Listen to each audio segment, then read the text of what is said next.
Right now we're having a presentation by Andreas Schmidt about testing server infrastructure with serverspec. Have fun. Yes, thank you. Welcome to my talk. Thanks for coming, and thanks also to NetWays for having me. During the next 15 minutes, I'd like to shed some light on server infrastructure and how this could be made testable, how testing could be done on it. And well, I think most of you probably heard of the term test-driven development, which is sort of, common sense in the software development industry. No one would seriously go without. And maybe some of you attended the talk of the Jimdo guys this morning. So that you could have seen an example of test-driven development within the configuration management field, like RSpec Puppet and stuff. And yes, I can now link to that talk by looking at the end of the delivery pipeline on the server, how testing can be done there. Testing server infrastructure with serverspec. Some words about me. I work for Cassini Consulting. We're an IT and management consulting company with 6 offices operating in Germany. And I started as a developer in the Java enterprise world, but switched to operations some years ago. And main work topics are infrastructure and deployment automation. When I code, I use Ruby now. I haven't yet managed to jump on the Go train like many DevOps guys do. And that's still something that I need to do. Okay, what I would like to achieve in the next 50 minutes is to introduce some more aspects of infrastructure testing to you, what the purpose of this is, and show to you a tool, serverspec, give you some examples of infrastructure specification and how you run serverspec, and show what it does and how it does what it does, and give a small demo, talk a little bit about use cases and the benefits of that tool. So it's all about provisioning and delivery, and things have gone faster during the last years, whereas some, I don't know, like 5 years ago, you probably ordered new hardware every 3 years and provisioned new servers, and now this has become a task of minutes with virtual infrastructure. And same goes with application installation and delivery, where some time ago maybe you installed an application every 3 months or so. You could now do within minutes, or even latest technologies like Docker. This only takes some microseconds to spawn up new instances. And if things go faster, I want to know, is my application being tested well, so that I can be sure that what I deploy is running correctly and brings business value. And this is most probably true because you have your build chains with tests all over, and if everything's green, then it hops to the next stage. But what about the underlying stuff, the servers? Are my servers being tested well, so that I can rely on certain things to be configured correctly, so that my application that goes on that server have the chance to run correctly? And maybe this is not always the case. Not every company does that, testing service. And next question would be, if I want to test, then I would need to specify what my server should look like. I would need some sort of specification of how my infrastructure would look like that I can test against. And that question is not that easy to answer, because it might just depend on the type of company you are, or the type of environment you're working in or you're deploying into. And I would like to give some small examples of that. So imagine I would be a startup company, like small team, entrepreneurial, use most recent cloud technologies, AWS and stuff, and make usage of virtual infrastructure provisioning, maybe already do Phoenix server pattern. Like when I want to install a new application, I just throw away my old instance and reproduce a complete new instance because I have my automated provisioning processes in place, like Phoenix Server, like the magic bird that just burns down and recreates itself from its ashes. So why do I do this? Because, of course, low cost or lower cost, or using cloud technology, a more direct cost model, only pay for what I need. And, of course, the shorter cycle time. I'm just faster with that sort of technology. But maybe I'm not a startup. Maybe I'm in a more classic IT environment, like a company that's been around for longer, corporations. Maybe I have both virtualized and non-virtualized infrastructure and mixed provisioning processes. Maybe I use Phoenix Server for some parts of my infrastructure, but maybe others are installed, deployed, provisioned totally manually. That's still common. And as a classic company, I might make use of outsourcing, like deals where I have hosting providers or housing providers where my hardware sits, and thus I automatically create or need some form of processes to deal with them.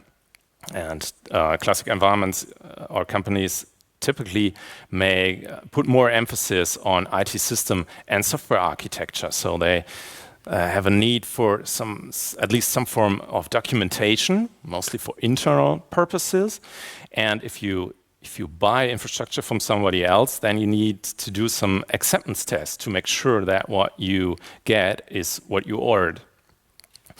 And we can take this even further with what I would like to call regulated IT environments, for example, banking, insurance companies, or governments.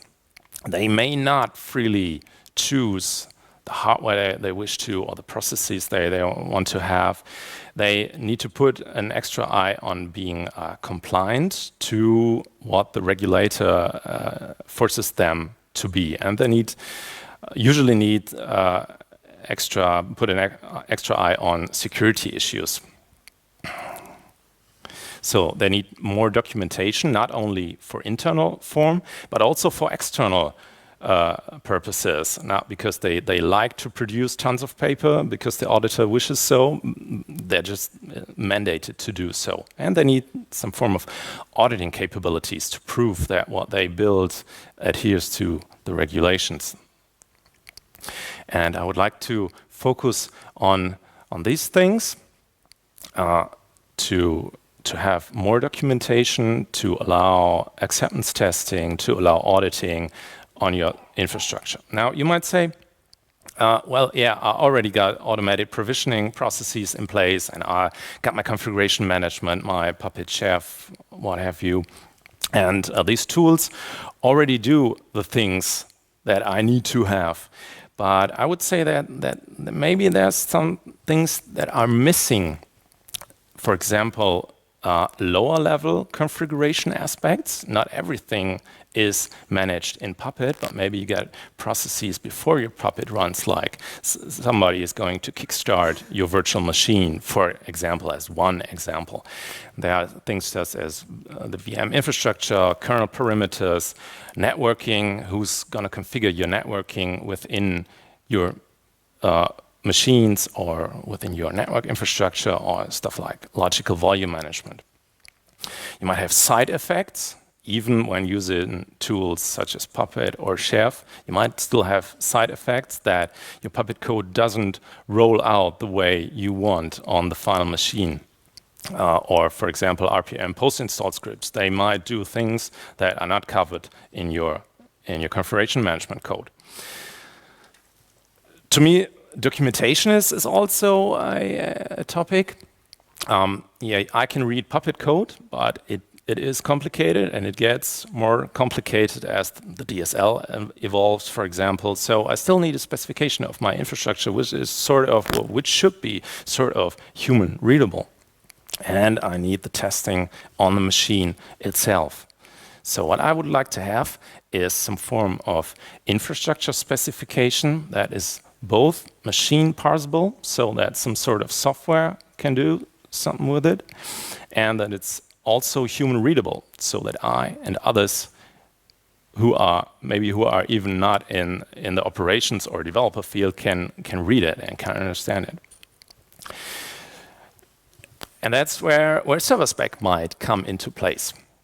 www.serverspec.org, or it's on GitHub, serverspec. It's released under the MIT license and maintained by Goske Miyashita. And well, there are a lot of contributors, many of them from Japan, as you can see from the name. And the following sentence I just stolen from the side above. With serverspec, you can write RSpec tests for checking your servers are configured correctly. Now you might say, oh, RSpec, that's that Ruby stuff, and now I'll have to learn Ruby and learn RSpec, and that's complicated. No, fortunately, it isn't, because these guys managed to make serverspec real simple to write and understand, and even without coding. And I'd like to give a short example, not delving into the details here, just to give you a feeling of the level of abstraction that you can reach when describing your infrastructure. It's really readable. So it says, describe a package, OpenSSH server, and it should be installed, and a file, sshd config, should be in some mode and should be owned by someone, and there's a service SSH that should be enabled, and so on. So this just to give you an idea of the level of abstraction.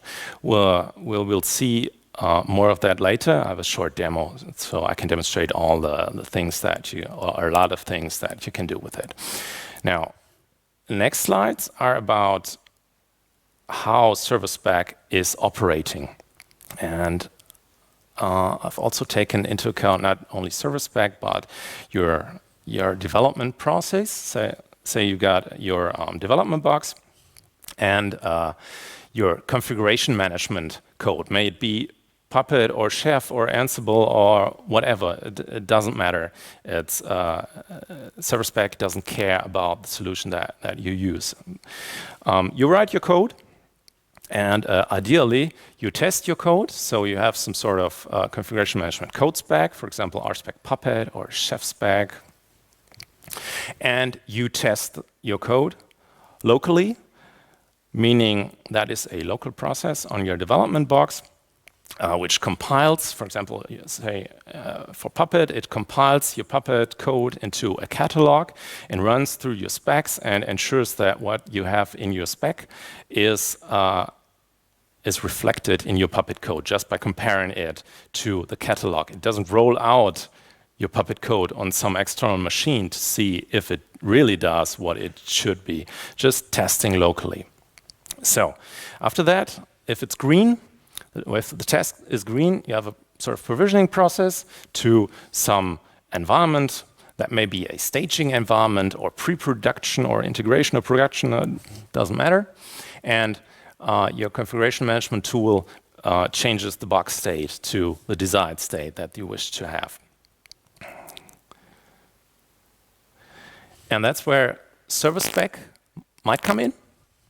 I've painted a spec box, meaning you could have an extra machine where your specs, specs are residing, and we can trigger a serverspec call. That might be an extra machine, might also be your development box. You might also check locally on the target machine itself. It's all possible. Just for making it easier, I just moved it out a bit. So you have your specification text files on the spec box, and then you test on the servers. Serverspec will connect, for example, by SSH to your target server and query things that you wrote in your spec. Like, say from the example before, a package should be installed. Yeah, then serverspec needs to query some package management tool whether a package is installed or not. results are returned, and results are written on the spec box. The provisioning process can occur earlier as well on your development box, say with tools such as Vagrant. You can just spin up a VM and have your provisioner, Puppet provisioner, to modify your local VM. And you can have a testing process here as well. So serverspec is also able to check your local VM by attaching, for example, into Vagrant as a Vagrant provisioner, or even spin up a Docker container which you provided, and doing the checks within that VM or container. So there's a lot of things you can do here. Of course, you can, just as I said before, have your server specs on any box that you wish. Doesn't matter for server spec. How is it installed? Of course, easiest way, game install server spec or bundler as a tool. And all your dependencies automatically come in.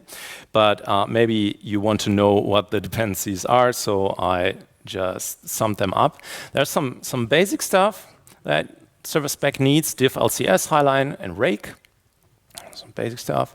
Net SSH as a gem package, of course, to SSH to your target hosts. And you need some RSpec basics, which are 4 gems: RSpec, core, expectations, and mock. And you need the server spec stuff itself. It has been divided into 2 parts. First is spec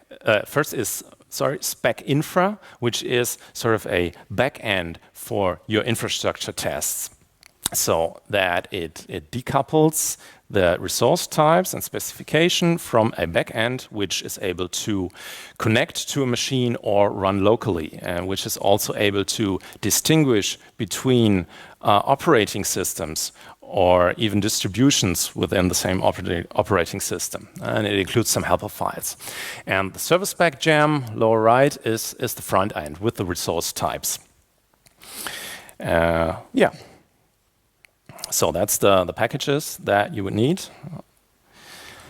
And I would like to give a short demo to you, show you some of the server spec basics, give you an overview of the resource types. I won't manage to cover them all, but the most important ones, and see how they can be extended. I'd like to show you how to use further abstractions and take into account tools such as factor and ohi and facts. Introduce roles. Server can have roles, you know that from Puppet or Chef, and show you how you can build specifications that are environment independent, that you could take and put to another environment through the usage of properties. Okay, so for the test setup, I have 2 Vagrant boxes. One spec master, where the specs reside, and 1 node. And I'm already on the spec master, and I have a bunch of precompiled specs that I would like to go through.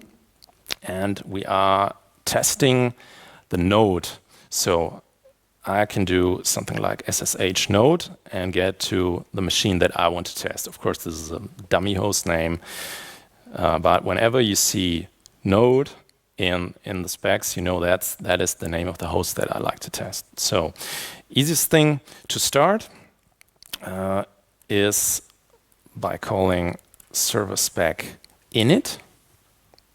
Go to an empty directory called serverspec init, and it asks me to select the operating system type, Unix and Windows. And you might think, well, Windows, what the heck? But these guys wrote a Windows PowerShell backend, so you can specify your Windows box.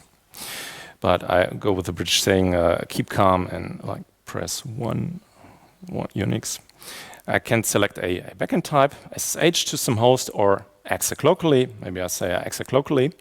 And then what it did is put me a sort of skeleton here, some directories. and a rig file. Rig file is the glue to the command line starter when I want to run a spec test. That's why the rig file is being used. We don't need to look into that. It's pretty much default. And I have a spec subdirectory.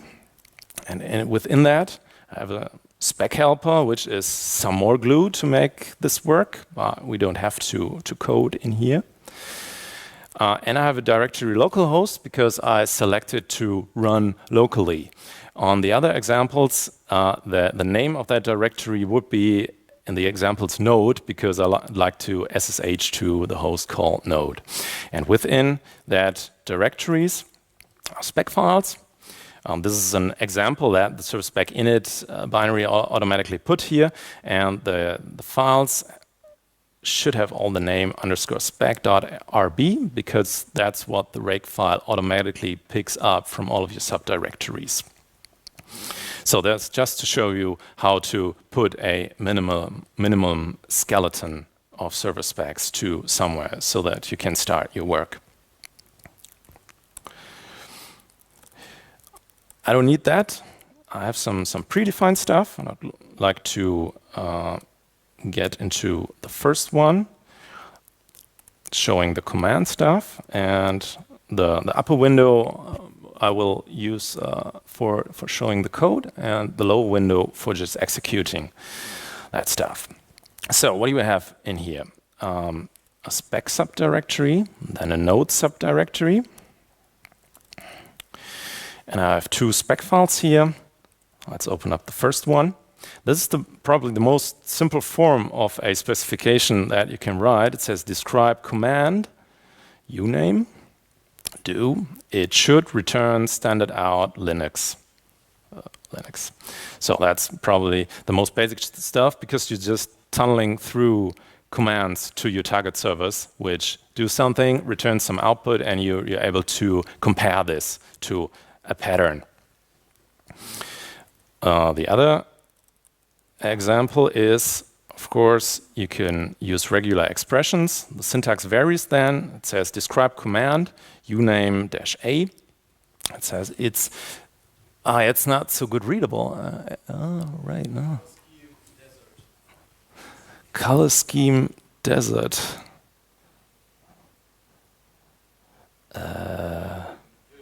And Vim. Oh, change the color scheme. No, I don't know how to disable the colors completely. Syntax off. All right.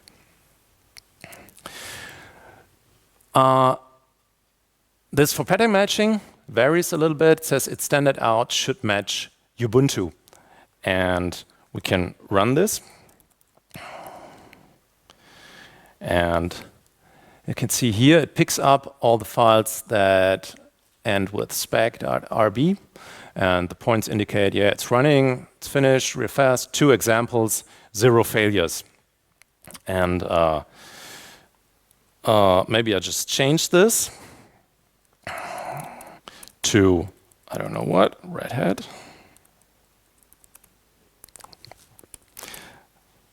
Run it again. Then it says, here's the F. It says failures, command uname should match Red Hat, but it's standard out. That's the command that it executed, and that's what it returned. And it expected, blah, blah, blah, to match Red Hat, but it didn't, of course. So that's a failure. So let's put that back. And then works again. So this is just said a very easy example, and it doesn't offer any abstraction. You can just tunnel through commands and do arbitrary things, but that's not really what we wish to. We want to have further abstractions at that level, not wanting to push commands, but to describe like packages, services, and stuff. So let's continue to the next examples. I have kernel parameters.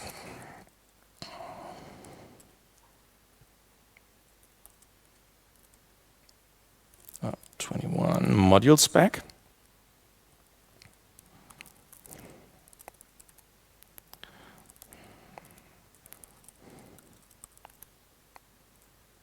Nee.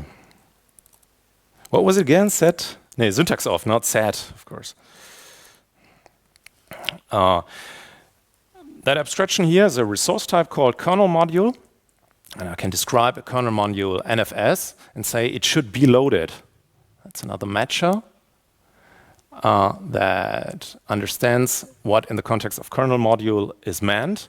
And going through the spec infra backend, that thing knows how to query kernel modules for Ubuntu using lsmod, and is able to match that stuff to see whether kernel module is installed or not. See, works as well. You see there's 4 dots here, so there should be some more stuff in there. What do we have here?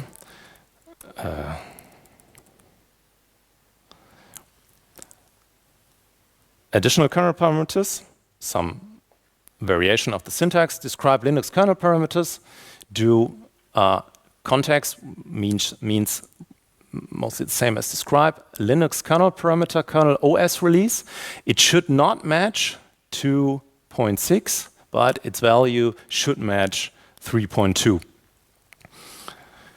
So I can query arbitrary things from the kernel. Or the second example is about the net IPv4 forward. That's a sort of numerical comparison. It says its value should equal 0. So, for example, that IP forwarding is not enabled.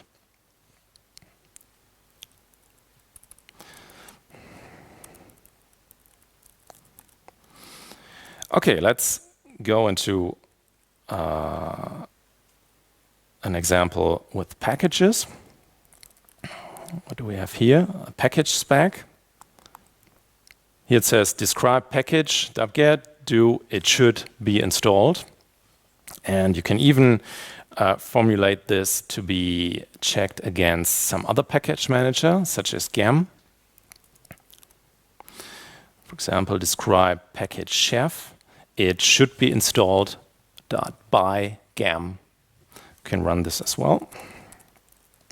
Works. So you can see abstraction level, using the spec infra backend, it knows what to query on the host, regardless of the distro that you have. It knows how to attach to Yum on Red Hat and to Aptitude on Debian-based systems.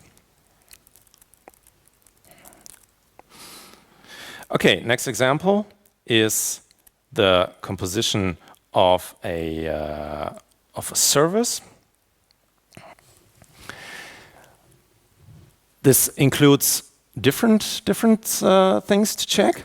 I describe a package OpenSSH client that it should be installed, and an OpenSSH server that it should be installed, and I have a file sshd config, which should be only read-writable to root. It should be owned by root, grouped into root. And you can have like content matches. It simply cats the file and search for the regular expressions. Here I've just given in permit empty passwords no, and you can also say it should not match something else, permit empty passwords yes. So both of the checks don't make that much sense, but just to show you that you can have matches and inverses of that. And I describe a service that it should be enabled at boot time, and I describe a process sshd and say it should be running, so that he finds a process which is running. And let's check that.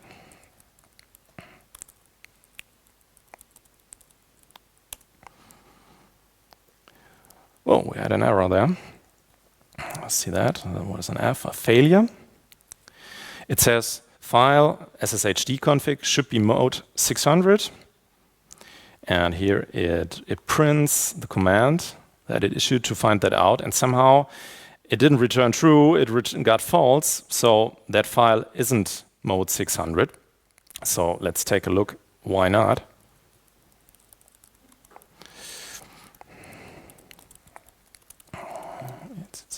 SSH config. Oh, it's word readable. That's not what we want. Okay, let's change that quickly and run the spec again. And it does. So you might see that as a form of security check that you can specify. Okay, out of the node.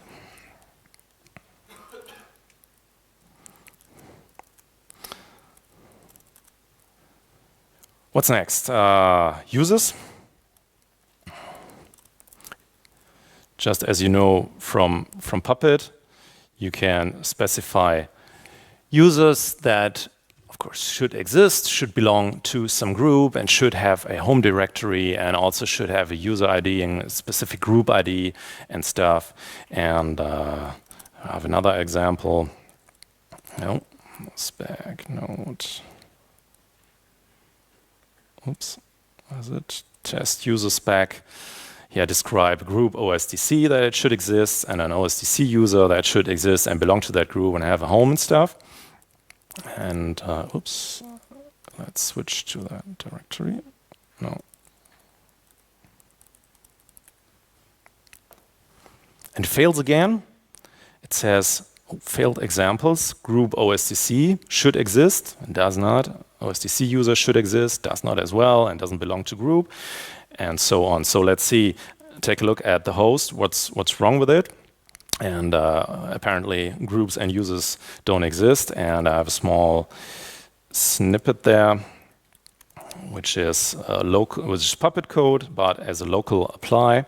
So I can take that, and it just creates the group, creates the user, puts it into the group, and assigns a home to it. And let's do this.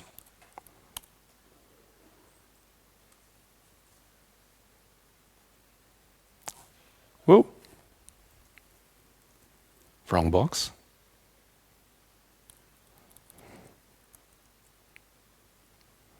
No. Of course, I don't need to be root because I had the sudo in front of it.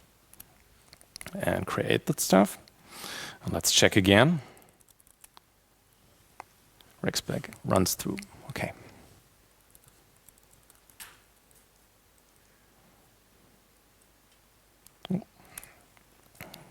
Back to the spec master. Okay, same goes with files. We already had examples of that.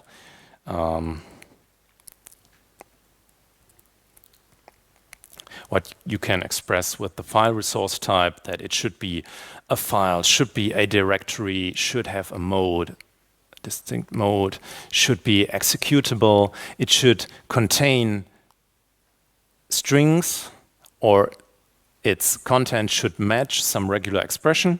That's what you're able to specify. It should be owned by some user, should be grouped into some group. That's just the regular stuff. But you can also describe mounts.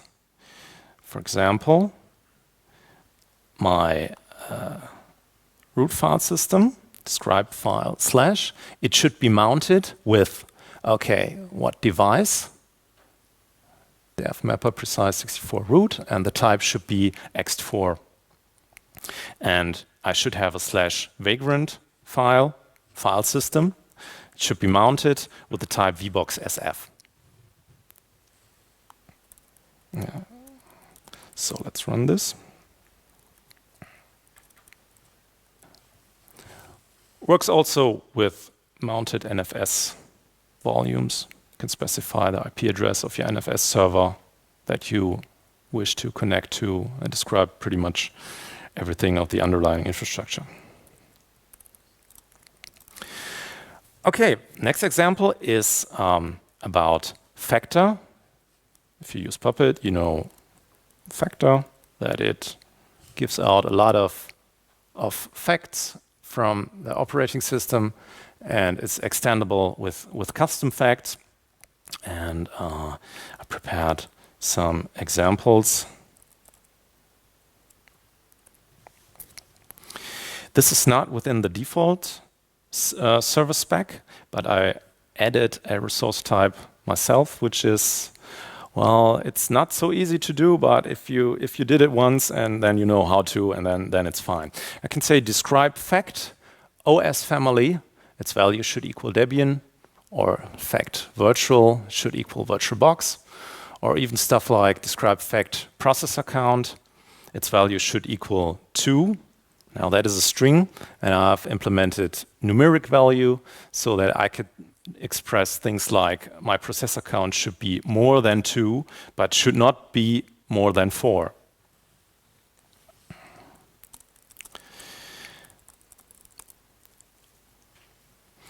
Of course, this means that you have sort of extra dependency in your system, because on the node being tested, you need factor, or you need that tool that you implemented as a resource type.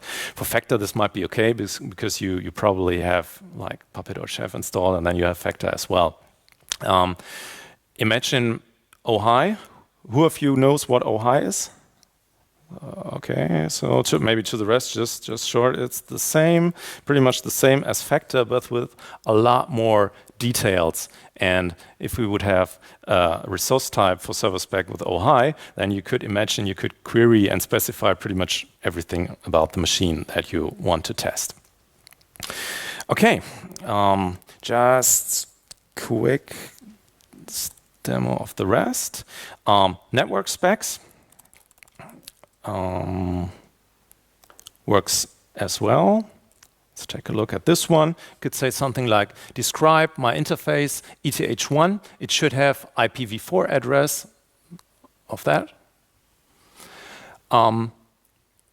Works super well, but I have a dynamic infrastructure. I don't know the correct or real IP address beforehand when I write my spec. So I would like to express something like, it should have an IPv4 network of this. So I make sure that my interface ETH1 is connected to some form of front-end network, back-end network, or stuff. And I'm also able to describe routing table. We don't have the time to go through all the examples, but quick look at routing table, describe routing table. It should have an entry to a certain destination via this interface and this gateway. Let's test this.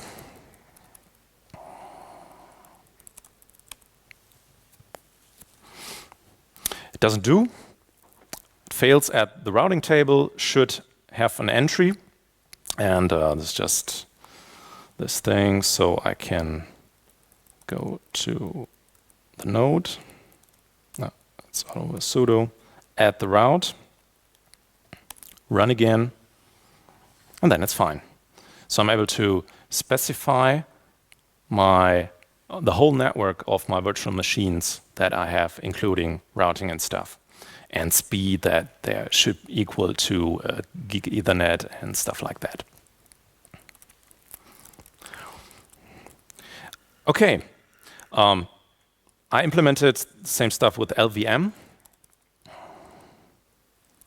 because I wanted to express that I have a physical volume, volume group, and a logical volume, and looks like, not going through all of that, but something like describe LVM logical volume precise64/root, that it should exist, it should be available, like up within LVM. Its size in gigabytes should be more than 10, but its size in gigabytes should not be more than 100.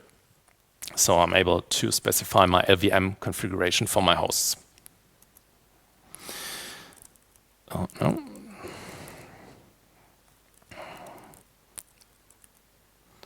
Just quick check of that. Rigs back. Okay, finishes. This goes quite fast. Each point here is a distinct SSH call to your node, because it constructs one command, puts it inside SSH to the node, and gets the result and checks it. So you can imagine if you do not have like 10 specs, but 100, this takes a little bit longer. Fortunately, you can instrument rake to run in parallel with multiple threads. So this just puts some SSH load on your platform. Okay, now imagine you don't really want to specify all that files for each server that you want to test, but you have some notion of roles, like my web server is of course a web server, and it needs special routing for the DMZ, and it does not need an NFS, but my backend database server needs an NFS, but no special routing for the DMZ, for example. And coding a little bit, you're able to specify roles so that you can attach single hosts to some roles. And this is ultimately done in the rake file. Just a small example here. We put up a map. This is the server that we wish to connect, and we have an array of roles. And here I say, okay, my node should be in a base role, in the LVM role, and in a role needs database. Of course, you wouldn't hard code this here. Usually that information comes out of some external database like your PuppetDB or some YAML files or even an LDAP. You wouldn't hard code this, but you still need to query that database and somehow put it here in the rake file so that rake can pick it up and choose the correct roles. And RSpec can pick this up. So I've attached 3 roles to it, and now going to the spec subdirectory, things look a little bit different. Each role has a subdirectory, and these contain the spec files. This is the basic SSH server spec. We've already seen that, and LVM are the LVM specs we've seen. And I've put up another thing that needs database, and its name is connectDB spec. Another resource type that can use, I describe the host, given an IP address or FQDN, doesn't matter, and say it should be reachable with port 22 and protocol TCP. And then it checks whether this host is reachable from my target node. So that's the roles.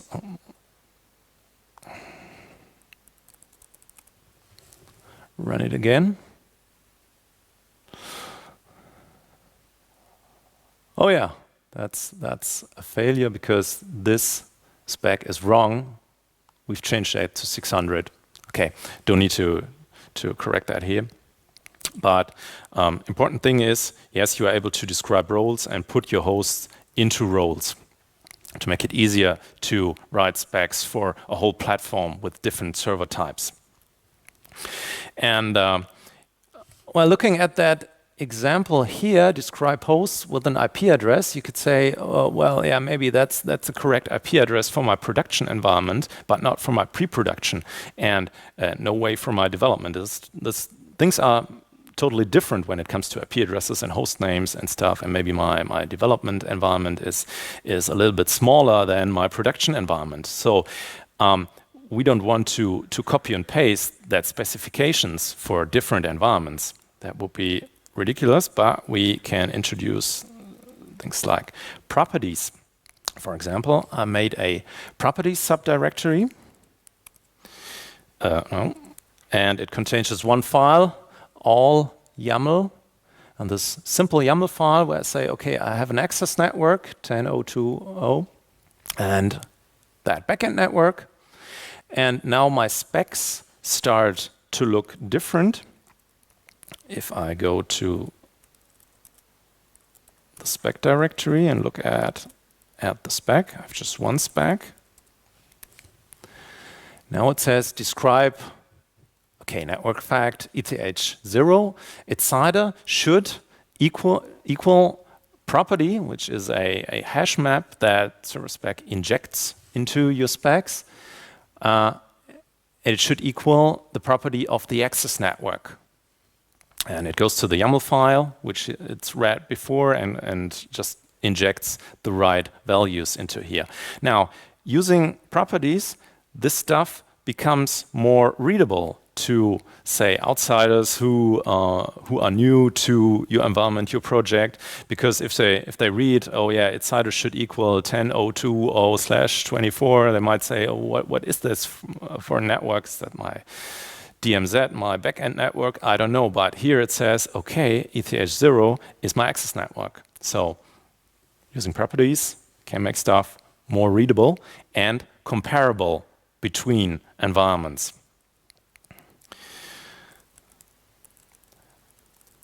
Okay, that were the demo steps. Let's go back to the slides.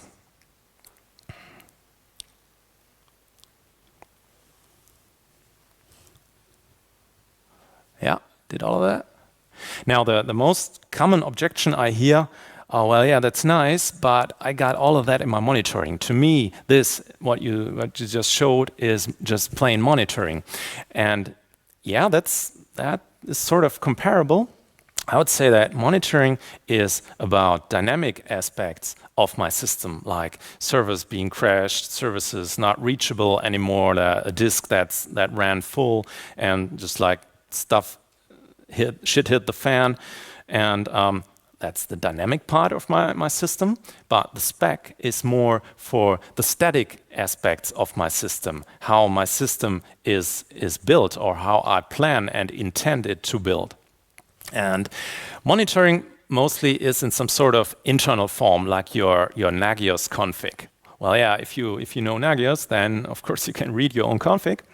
But in general, this is not really human readable. Plus, you might have special checks which touch like business logic buried in some scripts which call other scripts which itself, and so on and so on. And this is not really external form, it's not human readable, whereas the specification is an explicit form that is indeed human readable. You can give that to a like software architect or product manager and can say, whoa, I'm going to build virtual machines for you, and our default is this and that. Is that okay for you and your team? And he is probably going to understand it because it's more human readable.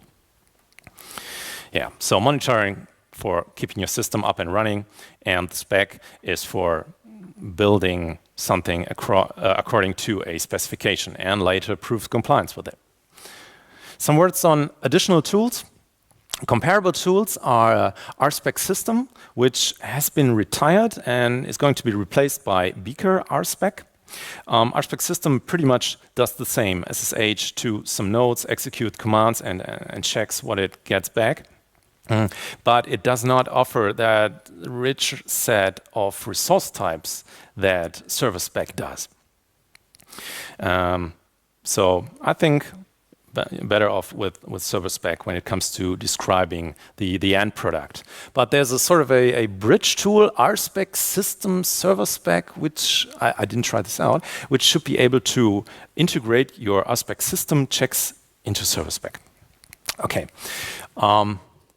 Another thing is the Vagrant serverspec plugin. This is a Vagrant. Yeah, this is a provisioner for Vagrant, so you can have your normal provisioner, like a Puppet provisioner or Chef provisioner, which makes up your box the way it should look like. And then you have the serverspec provisioner, which checks if everything is right, just in one step. So Vagrant up, and it does its whole provisioning process, including the testing afterwards. And the last is a URL just for recommended reading. Vincent Bernard on of course serverspec, and since RSpec is able to return its results as a JSON file, he put up a sort of a reporting tool with a web GUI that emits out a HTML website, so you can see, just like looking at your monitoring tool, oh, there's stuff that's green, that's red, okay, I need to take a look at that. Just recommended reading. Okay, so wrap up. What is it good for? It's of course good for infrastructure quality assurance. You're now able to test the end product before the application is being installed. Regression testing, also a nice thing. After migrations, after your next application release being deployed, after maybe side effects have happened, you can do regression testing if your infrastructure still looks like the way you want it to have. And you can implement such thing as an automated acceptance test. When you buy hardware or provisioned hardware from a hosting company, you don't have to go on the servers manually to see if everything that you ordered is in place. You can do it automatically. Automated acceptance testing. Since serverspec specification can be used as security checks, you'll be also able to do automated audit tests. You gain auditing capabilities. So imagine an IT auditor which steps up and says, oh yeah, please have a description of your infrastructure, your servers, how they're being built, and maybe he expects a bunch of paper where he can flip through and just selecting arbitrary pages and asking, oh, is this really the way it's built? Now you can show him a specification that he's also able to read because it's human readable and it's automatically testable. So makes audit a breeze. Yeah, to me, most important aspect is that I'm able to start to work in a test-driven way, even for server infrastructure. I can define my environments beforehand. I can build them according to specification. At the start of it, probably most of everything is red, and I code stuff until it becomes green. And talking about environments such as staging, testing, pre-production, and production, now these things somehow become comparable. Like me having struggled with the differences of environments being not comparable throughout the last years, this is a very nice aspect. Yeah, just work in a test-driven way, even on IT infrastructure. And this is the end of my slides. Thank you very much.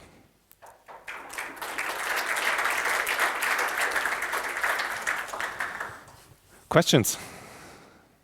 Yes? I have a question. I have all the information which processes have to run, which files have to exist. All this is already in my Puppet configuration. Yeah. Is there a way to use this information, or do I have to define it twice? You mean like grabbing out the details from your Puppet code and put it into... Well, yeah, one easy way I know is because Puppet writes a Puppet state file on your target machine, and this is just the YAML. It says, oh yeah, I changed like the SSHD config to mode 600, and you can afterwards, after Puppet run has been done, you can take that file and parse this and maybe put this into properties or into specification, but not automatically, not from the Puppet code itself. I don't know. I wouldn't know how. More questions? Yeah. And condition? Can you repeat the question, please? Question was one test that I've shown included an and condition. And the question was, if I got it correctly, if there is an or condition. I do it. Yes, you've shown. Yeah. Like the size of the LVM. Yeah, and now I got it. And not bigger as. Yeah. So the end condition is I described it should be more than this, and it should not be more than that, and that's taken together. No, I don't have an easy answer to that. I don't know how to express an OR condition. No, I would have to think about that a little more. So, I'm sorry. More questions? Yes. Application. It's mostly W. Yeah. Installed, test, in Puppet, Yeah. do something with a driver. Yeah. It says, I will change this. Same with RSpec Puppet. First, the operations guy writes, okay, it should contain a module, and then goes to the real Puppet code, says, oh, include module. That's pretty much the same if the same guys do this. That makes no sense.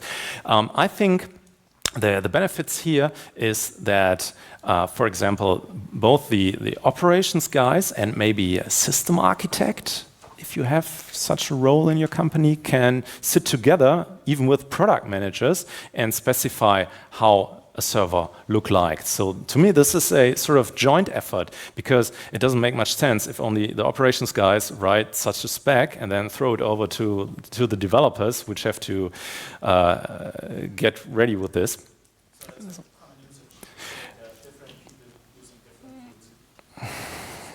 Yeah.